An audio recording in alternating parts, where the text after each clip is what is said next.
Finzar! Guy from Film Booth? I challenge you to an editing duel. I accept.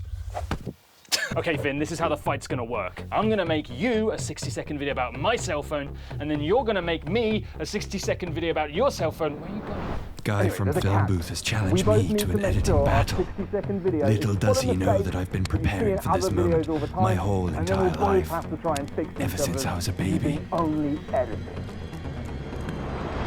But you can't fix everything in the edit. Shh, my pretty. This time next week, meet me in the woods with your laptop, we'll swap videos and have an editing fight. But there's more. We only have 3 hours to complete the edit. But it takes that long to export in Premiere Pro. I know.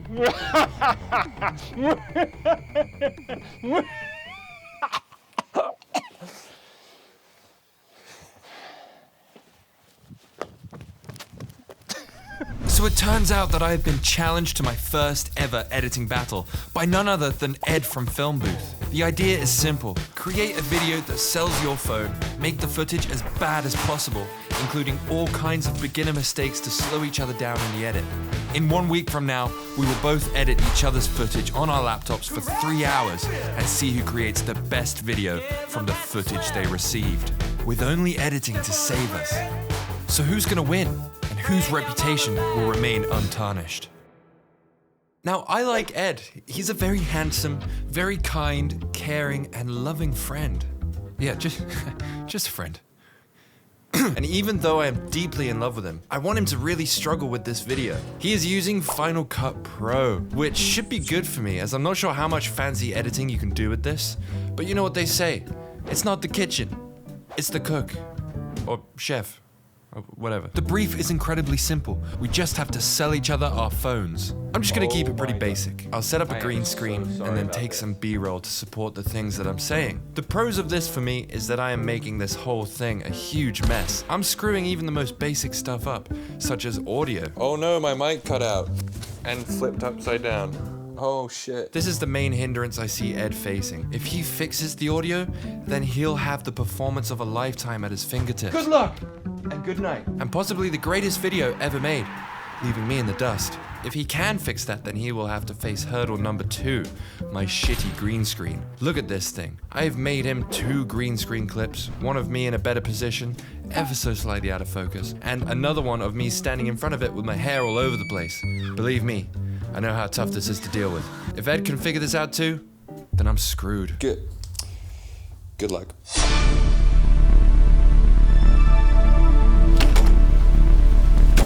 You motherfucker. Oh, I have my laptop.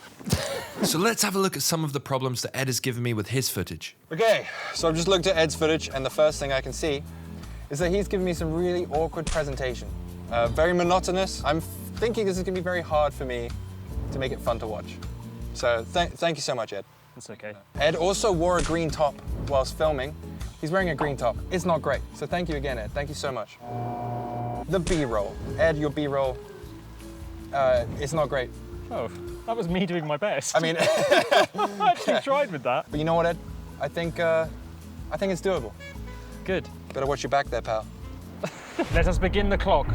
On the 3-hour mark, I shall see if something. I shall see you on the 3-hour mark. Indeed. See you on the 3-hour mark. Ready? Good luck. Set. Edit. So the editing began. Me and Ed head to head in an intense battle of the minds. The footage, awful. The weather, terrible. But our determination, limitless. With only 3 hours to edit the video, I had to edit the fastest I've ever had to edit in my life. This was no joke. My editing career is on the line. But there were hiccups. So because we stupidly decided to film this in the woods, in the rain, in winter in the UK, we need internet access, which means we've got a tether from our phone for both of us to be able to download any assets and use. So that's interesting. The very first challenge I tackled was the green screen. So Ed has given me a really, I don't know if you can see this, but he's given me an awful green screen to work with. It's so, So how am I gonna fix this? Well, there is one trick up my sleeve, which I don't think Ed expected me to pull out. I'm using the HLS secondary option in the Lumetri color thing. What the hell does that mean? I don't even know, Ed, and I'm editing it. which lets you pick out a specific green from the green screen and then enhance it so that it captures all of the different shades of green around it. Now the trick was I had to try and get it so it's just the green screen green and not the green on his t-shirt green. But by a stroke of luck from the gods, it didn't pick up his t-shirt. So I managed to get a pretty clean looking green screen from this. I really don't have much time to be a perfectionist about this, so I just had to settle with this. The annoying thing is I can't find a background that's good for it. So I'm actually referring to some other footage that he's given me where he's got a beige wall background. And I think that just kind of goes well with his skin tones. That sounds boring. So I'm gonna go with that. So on Google, I looked up beige backgrounds and I found this one here, which looked pretty good. I did a horizontal flip on that image so that the light source made sense with Ed's footage. And overall, it looks pretty good. Now doing all of this took a good 20 to 30 minutes off the timer, but I would say that was time well spent. That is the most important part of the video nailed. So time to move on to the B-roll, which had a whole heap of issues. Ed's B-roll really was a sight to behold. He gave me some really good ones and then some really, really bad ones. There's a shot which you leave the phone on the table. It looks really nice, but then you keep putting your hands in and changing the angle of the phone. You just keep flipping it around. That's just how I shoot B-roll. That wasn't even me trying to screw you over. Oh my God. But fortunately, I had enough to play with that I could fill in the gaps where his presentation was so awkward that I couldn't use that. So things were generally going pretty smooth until I discovered the 360 footage. You, Ed. I'm gonna have to download a GoPro plugin, which should be pretty simple actually because it's all free online, but hopefully that's gonna make life easier. Right now it just looks like this, which is less than ideal. And as if that wasn't enough of a problem, midway through my search for the plugin, Ed's data runs out. Oh my God, Finn. Yeah? We've run out of data. You've run out of data. Yeah. So of course I had to come in and save the day. Better get extra points for this. Well, no, because we were using mine anyway. Do you want my data or Did not? I get Ed? points? Do you want my data? Yes. Why was you not using Then I yours in the better first place?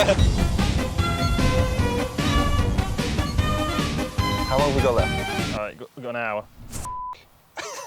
Don't swear. Things were starting to get tense between me and Ed. I had managed to download my GoPro plugin, but I wasn't happy with the results, so I had to really compromise in order to keep up with the time limit, which was very quickly catching up with me. 360 footage is just gonna have to look a little bit janky, I think. I needed to start focusing on things like transitions, sound effects, and small animated sequences that make it way more entertaining to watch. This was all gonna take time. I might just have to compromise somewhere to get a finished product out by the end. As the minutes counted down, someone would look at my project and say, "This isn't even nearly done." But lucky for me, I had a couple of magic tricks up my sleeve. Ed, I'm cheating here. I'm using my preset pack. I hope that's okay. I think it's a good idea because it's such a quality product. It's such a great value product that you guys can just use. Pick up right now in the link in the description. I wish I used Premiere Pro so I could use it. So anyways, it genuinely saved me so much time. I'm making some good progress here with this editing pack, genuinely. I've got some slide in presets and slide out presets which I can just drag and drop onto the text, which makes it just look fancier when actually it's just the most lazy thing. You know, it's something that's gonna take me a minute to do, it's now taking seconds. That's a lot of shortcuts. Same with the transitions.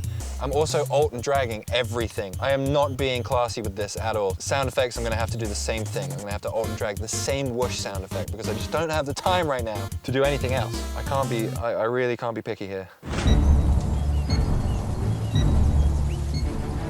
Time was running out and my timeline was looking really good. I had cut corners which I had never thought I could cut before. Being pushed to this time limit really made me see what I was capable of in a pinch. With what little time I had left, I focused on doing subtitles, things that just helped exemplify different points I was making, and also the sound effects. The sound effects were really important, but really slapped on there. I spent no time trying to find the right ones. I just alt and dragged the same old ones, changed the speed and duration every now and again to make them sound slightly different, and that was it. There was so much more I was hoping to do. I needed to finish the outro, but with only 10 minutes left, I could not squeeze that in, so I had to slap on some zooms and leave it there. With 5 minutes left, I watched over the whole thing, made sure that it was tight, and gave it a few tweaks.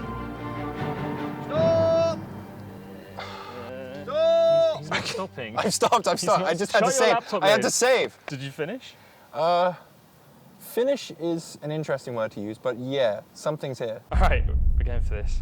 I'm a little bit nervous. So it's finally time. Ed is gonna watch my edit of his video, and we're gonna see how he reacts. I hope you enjoy it. What have you done to me, Finzar?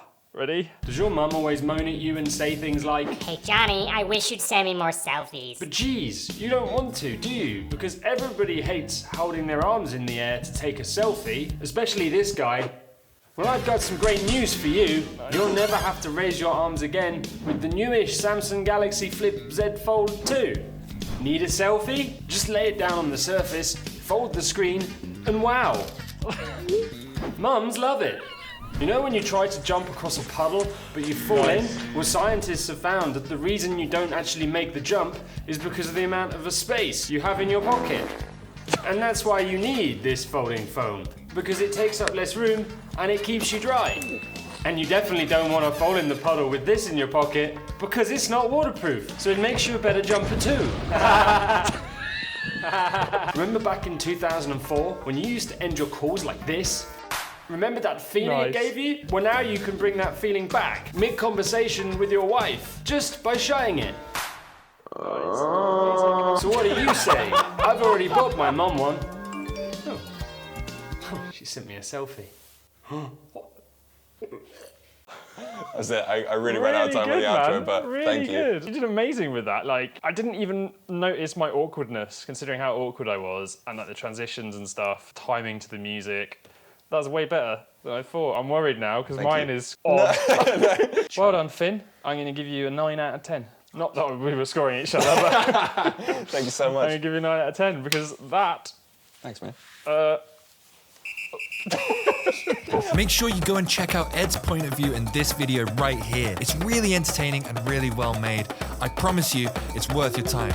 So go and check that out. And leave a comment to let us know who you think won. And when we've got enough, we'll round them up and decide the winner.